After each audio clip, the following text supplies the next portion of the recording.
Before I met Max, I believed in like self-love and love from my family and friends, and of course, love from God. But I think I heavily doubted when I would find the person I was meant to be with, or just someone I could be my real self with and truly love me. I love them wholeheartedly. And so the advice I would give is just don't settle, don't give up hope. And the person's out there, just keep being yourself, and God, I believe, will lead you to that person when it's time. So the advice I would be was just keep a positive mindset and stay true to you.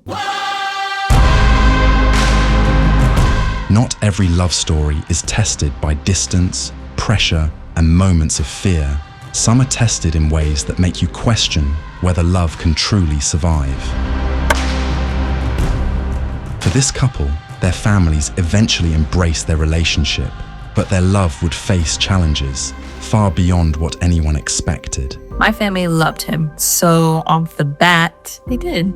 I told them about Max almost immediately. I said, there's this cute guy here. We were in Abu Dhabi, so I was FaceTiming and calling my family a lot. There's this cute guy here. His name's Max. He's a swimmer. He's British. I love London. They know that. And so they just minute by minute updates, really. Today he said hi to me. He knows my name. With your sisters, though? Yeah, with my sisters. Of course, my mom and my dad were more cautious. They were like, remember why you're there, stay focused, and be trained, don't boy distract you. But some of my family met you at the games. That's the first time they even knew that we were dating. Yeah. My sister's like a CIA detective on Instagram, so she knew, I think before that, just from like stories or likes or comments or something like that. So she knew. And I told my dad when I went back to London over a coffee, and he approved. But yeah, I mainly just told my friends because, I'm a guy and I don't know, I tell my mates. Yeah. Not my sisters. Makes sense. And somehow, through all of it, they found reasons to keep choosing each other. When you're with your other half, be relaxed. Take weight off your shoulders, you don't want to keep adding on, and that's kind of something that we've got better at, I guess. Happiness for me, I think the happiest time in the relationship is when we're just being silly, jokey, laughing together, and I'm being my complete absolute self with you. That's the absolute happiest moment for me in this relationship. This is their story. My name is Shania. I was born and raised in Maryland in the USA. I'm Max. I was born and raised in London in the UK. And we are Max and Shania. And this is a little bit about us. So we met officially in Las Vegas. We worked with the same company. And so we were out on a work trip, and I saw Max at my practice. He was walking a dog and he was with his coach. And I walked into practice and I was like, oh, such a cute puppy. And I looked up and it was Max holding the leash. And I was like, oh, he's cute. I was too shy and I walked away. Did you say hi? I think I said hi. I did say hi. I think I said hi. I said, that's a cute puppy, and I ran off. Oh, you did say that was a cute puppy? That was it. That's all I said. Because I saw you and I was like, oh, he's cute. Wow. Yeah. That was the first time I saw her as well. But then you came to the pool a couple of days later. Yes. Then I came to their pool workout a couple of days later, and everyone was saying hi, get out of the pool, shake my hand, introduce themselves. Everyone except Me. Mr. McCusker. I'd already said hi at the track and got denied, clearly. I didn't hear it. But you were just being swarmed, so I didn't think too much. Yeah. That's how we first saw each other. Mm-hmm. What was it? When, where? So that was Las Vegas in 2025. 2025. Las Vegas in 2025. Okay. First impressions can be deceiving. What she saw in him wasn't exactly what she expected. What was your first impression of each other? First impression of you, absolute rocket.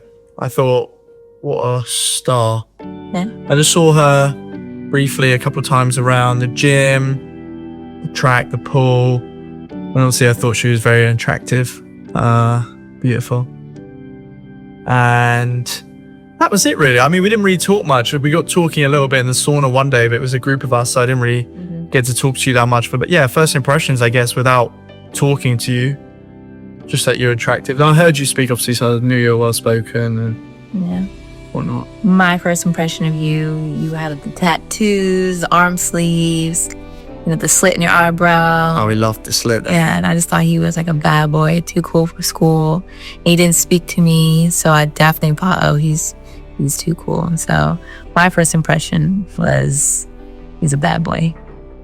But actually, I'm a sweetheart. Yes. Okay. Love can surprise a family, and this couple was no exception. How did your families react to your relationship? My family loved him. So off the bat, they did. I told them about Max almost immediately. I said, there's this cute guy here. We were in Abu Dhabi, so I was FaceTiming and calling my family a lot. There's this cute guy here. His name's Max. He's a swimmer. He's British. I love London. They know that. And so they just minute by minute updates, really. I was just, today he said hi to me. He knows my name. With your sisters, though? Yeah, with my sisters. Of course, my mom and my dad were more cautious. They were like, remember why you're there, stay focused and be trained, don't boy distract you. But they met him in Vegas at the games in May, and they loved him. They got on to be really well. They struggle with his accent because he's British and they're American, but they're used to it. Yeah. You hear him? I didn't really tell anyone for a while. I mean, some of my family met you at the games. That's the first time they even knew that we were dating. Yeah. My sister's like a CIA detective on Instagram, so she knew, I think before that, just from like stories or likes or comments or something like that. So she knew. And I told my dad when I went back to London over a coffee, and he approved. But yeah, I mainly just told my friends because, I mean, I'm a guy and I don't know, I tell my mates. Yeah. Not my sisters. Makes sense. So that was it. And what's that, how you react to your relationship? And everyone's happy. Yeah, they love it. Everyone loves it. My mom and my dad are interracial, mixed, so it's nothing crazy for you to be me dating someone with a different race, different country. Nothing crazy. So, I don't really care about any of that. yeah. What challenges have you faced in your relationship? Oof, a lot of challenges. One of the earliest challenges we faced was we were in the middle of a war zone. Missiles being intercepted overhead of us. We were in Abu Dhabi, fearful, we're out of the country, don't know what's going on, what to do. So That was about a month into our relationship, wasn't it? Maybe a couple of weeks into our started dating, so we were like around each other a lot more. It was kind of a bit of comfort away from home. challenges I think we faced is the acceleration of this relationship. We were in a training camp, and so we spent so much time together. There's training, there's meetings, lunch, breakfast, dinner, breakfast, lunch, dinner. You did too. Coffees. We were always around each other, and so our hotel rooms, I was on the third floor, he was on the second floor. We were walk away from each other, and so as much as I love spending so much time together with you, and we bonded so quickly from it, I think the acceleration of the relationship, that was a challenge I had to face. It's like, who is this person? Do I really know them? Do I trust them? Am I on Love Island? Where am I? You know, so You were on Love Island. I was on Love Island. Enhance. Bombshell. That's good. And then there was a war. Literal bombshell. Literal bombshells.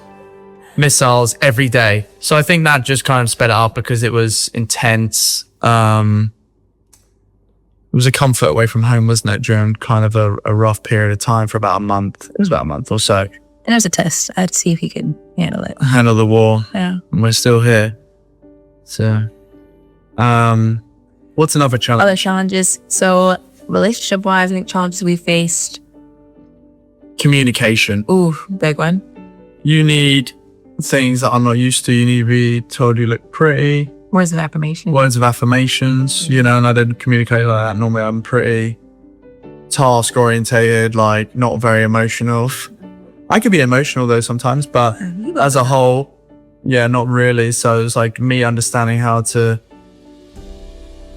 get out of that sort of way of thinking and, you know, rather than treat it like a job, treat it like an actual relationship. Yeah, well, you've done much better with that. And communication challenges I faced were just speaking with how I say it?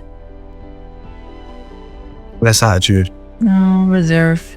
Coming from a more reserved place from out. Just learning how to communicate nicer, calmer to you, and I still struggle with that. Oh, and then also a big challenge of ours is geographical. I live in the States, in Florida.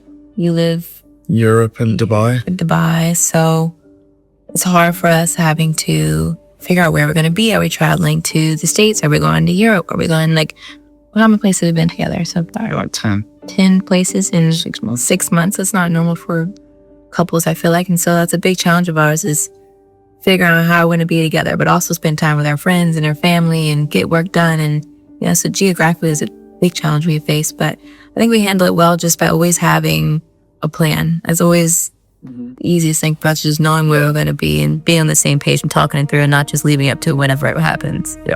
So that's how we overcome that challenge. They compete in different sports, but they share the same passion, discipline, and ambition. What makes your relationship special or unique? We're both professional athletes, so I believe that makes our relationship especially unique. That's not common. I think it's pretty rare to have two people who reach the highest heights in their respective sports. And I think it's cool because we relate a lot of things and we have the same mentality, same work ethic, some of the same experiences. So what makes us unique is also something that I think bonds us and brings us very close together. I also think that we don't do the same sport. You see normal couples in sports, athletes, they do the same sport because you're not normally around other sports a lot, So I think that's like a kind of a unique thing. I get a little glimpse into the track world. She gets a glimpse into the swim world, which is a weird one. There's a lot we learn. I think we learn a lot from each other for sure. For them, happiness isn't complicated. Sometimes love is simply peace and laughter. What does happiness mean to you? So happiness for me, I think the happiest time in the relationship is when we're just being silly, jokey, laughing together, and I'm being my complete, absolute self with you. That's the absolute happiest moment for me in this relationship. Mm-hmm. You? What were you doing the other day like that? What? I know you're doing something the other day. I probably can't say it on camera. What is it? Like a lot of our relationship for me is about peace, Like being in other stressful environments, you kind of just want to, when you're with your other half, be relaxed, take weight off your shoulders, you don't want to keep adding on. And that's kind of something that we've got better at, I guess. I think happiness in a relationship together is usually like just knowing other person's love language, like mine being words of affirmation and him making more of a conscious effort and a point to say, hey, you look beautiful today, or I like your hair like that. And his love language being acts of service and me putting the washing up or just doing something ahead of time that he would normally have to do and he walks out and it's already done. I think that brings a lot of happiness to relationships, little things, being conscious about them and doing them for your partner. I think that brings us a lot of happiness. Mm-hmm. Before Max, Shania questioned whether she would find that kind of love. Today, she has a message for those still waiting. What is your message about love? I would say myself before I met Max, I believed in like self-love and love from my family and friends, and of course, love from God. But I think I heavily doubted when I would find the person I was meant to be with, or just someone I could be my real self with and truly love me. I love them wholeheartedly. And so the advice I would give is just don't settle, don't give up hope. And the person's out there, just keep being yourself, and God, I believe, will lead you to that person when it's time. So the advice I would be is just keep a positive mindset and stay true to you. Max and Shania's story reminds us that the strongest connections aren't always easy. Through every challenge, they found reasons to choose each other again and again. Subscribe, join our membership, and help us keep sharing stories like Max and Shania's with the world. And to everyone who joins our membership, thank you.